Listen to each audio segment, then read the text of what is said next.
മുമ്പ് പരിചയമുള്ള പലരും എൻ്റെ അടുത്ത് ചോദിക്കാറുണ്ട് ശബ്ദത്തിന് എന്ത് പറ്റി എന്ന്. എൻ്റെ ശബ്ദം ഇതിനേക്കാളും മോശമായിരുന്നു കുറച്ച് ദിവസം മുമ്പ് വരെ. കാരണം ഒരാളുടെ പിടിപ്പുകേട് കണ്ട് കുറച്ച് പേരുടെ അറിവില്ലായ്മ കാരണം ആരുമായിട്ടും സമ്പർക്കമില്ലാത്ത ഒരു സ്ഥലത്ത് കുറച്ച് ദിവസം എനിക്ക് തങ്ങേണ്ടി വന്നു. അതിന് ശേഷമാണ് എൻ്റെ ശബ്ദം ഒരല്പം ബുദ്ധിമുട്ടുള്ളതായിട്ട് മാറിയത്. ഇപ്പം പിന്നെയും കുറേയൊക്കെ കുഴപ്പമില്ലാതെ സംസാരിക്കാനൊക്കെ പറ്റുന്നുണ്ട്.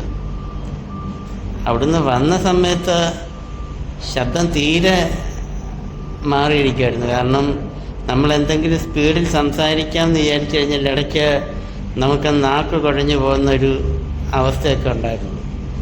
ഇപ്പം അതൊക്കെ മാറി. എങ്കിലും നമുക്ക് ഫ്ലുവൻ്റായിട്ട് സംസാരിക്കാനുള്ള ഒരു സ്പീഡ് കിട്ടിയിട്ടില്ല.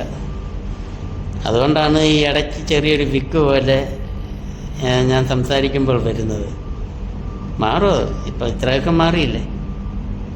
പിന്നെ ഞാൻ ഈ വീഡിയോ ചെയ്യാൻ കാരണം തന്നെ ഈ ശബ്ദമൊക്കെ ഒന്ന് ക്ലിയർ ആവട്ടെ എന്ന് കരുതിയിട്ടാണ്. ഏകദേശമൊക്കെ കുറേയൊക്കെ മാറി തുടങ്ങിയിട്ടുണ്ട്. പക്ഷേ നമ്മളെ ബാക്കിയുള്ള കാര്യങ്ങളൊന്നും നമുക്കത്ര വിഷമമൊന്നും തോന്നിയിട്ടില്ല. നമുക്കങ്ങനെ ഒരു അവസ്ഥയിലേക്ക് തള്ളിവിട്ട ആള് എന്നെ ഒരുപാട് അപമാനിക്കുകയും അവഗണിക്കുകയൊക്കെ ചെയ്തിട്ടുള്ളതാണ്. പക്ഷേ എന്നെ അയാളെയും ഞാൻ വിട്ടുകളഞ്ഞു. കാരണം അയാൾക്കും ചെറിയ ബുദ്ധിമുട്ടുകളൊക്കെ വന്നിട്ടുണ്ട്. ചെറുതല്ല, കുറച്ച് ബുദ്ധിമുട്ടുകൾ വന്നിട്ടുണ്ട്. പക്ഷെ ഞാൻ അറിയാതെ പറ്റിയതാണ്. പറഞ്ഞിട്ട് കാര്യമില്ല. എല്ലാം ഒന്നും ഞാൻ വിവരിച്ച് പറയുന്നൊന്നുമില്ല. വിവരിച്ച് പറയുമ്പോൾ മറ്റു പലർക്കും പല ബുദ്ധിമുട്ടുകളും ഉണ്ടാകും. ഓരോരുത്തർക്കും ഓരോരോ സന്തോഷം കിട്ടുന്ന രീതിയിൽ ഓരോ കാലഘട്ടത്തിൽ നിൽക്കുന്നു. അങ്ങനെ അവർക്ക് സന്തോഷം കിട്ടുന്ന രീതിയിൽ നിന്നപ്പോൾ നമുക്ക് ചെറിയ ബുദ്ധിമുട്ടുകൾ വന്നു. ആ ബുദ്ധിമുട്ടുകൾ കാരണം നമ്മൾ അതിനെതിരായി പ്രതികരിച്ച് നിന്നപ്പം അവർക്കും ചെറിയ ബുദ്ധിമുട്ടുകളുണ്ടായി.